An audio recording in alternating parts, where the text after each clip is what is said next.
Q2205. What services will a FSS provide? A. Fuel pricing. B. Assistance during an emergency. C.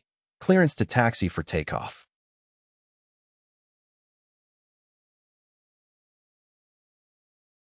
The correct answer is B. Flight service stations, FSS, provide various services to pilots and aircraft operators. While they do not directly offer fuel pricing or clearance to taxi for takeoff, one of the key services they provide is assistance during an emergency. FSS personnel are trained to handle emergency situations and can provide valuable support and guidance to pilots in distress. In the event of an emergency, pilots can contact a flight service station to report their situation and receive immediate assistance. FSS personnel can help coordinate emergency services, provide weather updates, assist with navigation or communication issues, and relay important information to the appropriate authorities.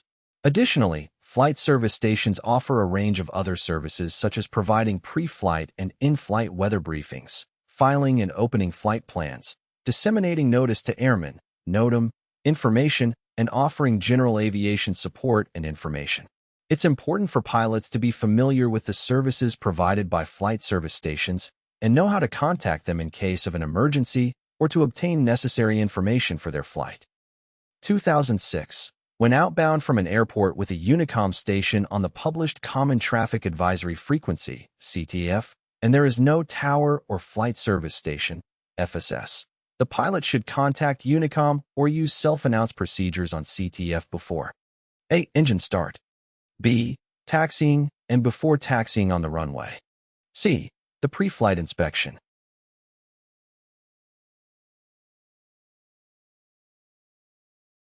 The correct answer is B. When departing from an airport without a tower or flight service station, FSS, pilots should use the published Common Traffic Advisory Frequency, CTAF, for communication purposes. If there is a UNICOM station designated for the airport, the pilot should contact UNICOM on the CTAF frequency before taxiing and prior to entering the runway. The purpose of contacting UNICOM or using self-announced procedures on the CTAF is to inform other pilots in the vicinity of your intentions and to maintain situational awareness of other aircraft operating in the area. By broadcasting your position, intentions, and any relevant information on the CTAF, you can enhance safety and promote coordination with other pilots. Before engine start and the pre-flight inspection, communication on the CTAF is not necessary.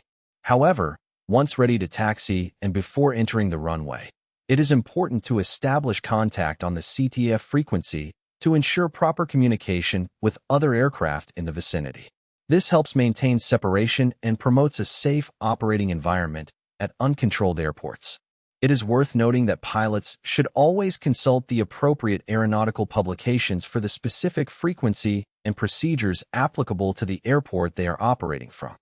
2007. When outbound from an airport without a UNICOM station, tower, or flight service station, FSS, the pilot should on frequency A. 122.7, B.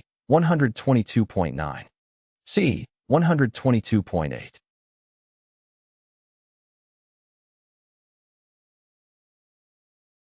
The correct answer is B.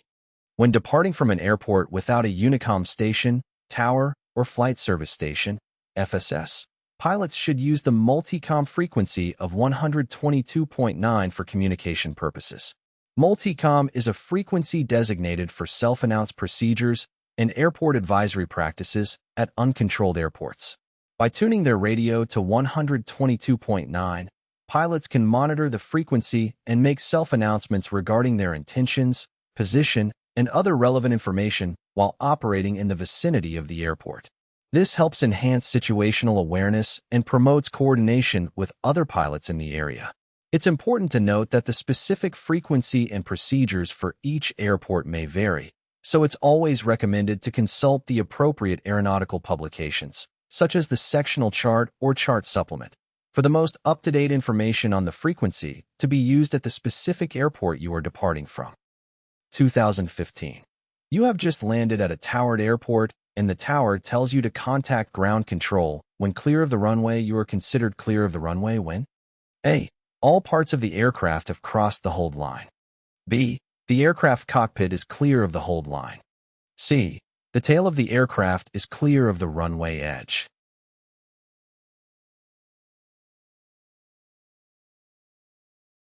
The correct answer is A. When the tower instructs you to contact ground control when clear of the runway, it means that you should establish contact with ground control after your entire aircraft has crossed the hold line marking the end of the runway.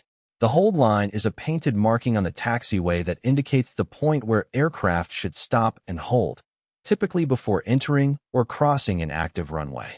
To comply with the tower's instruction, you should ensure that all parts of your aircraft, including the main body, wings, and tail, have crossed the hold line before contacting ground control.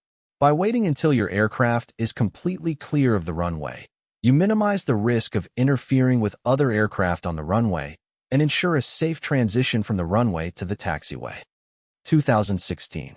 Pilots should state their position on the airport when calling the tower for takeoff. A. From a runway intersection during instrument conditions. B. From a runway intersection or the end of the runway. C. From a runway only at night.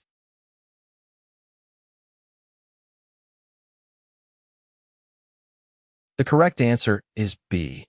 When pilots call the tower for takeoff, they should state their position on the airport. This is important information for the tower controller to know and helps them maintain situational awareness of the aircraft movements on the airport. Pilots should state their position whether they are departing from a runway intersection or the end of the runway. It is not limited to specific conditions such as instrument conditions or nighttime operations.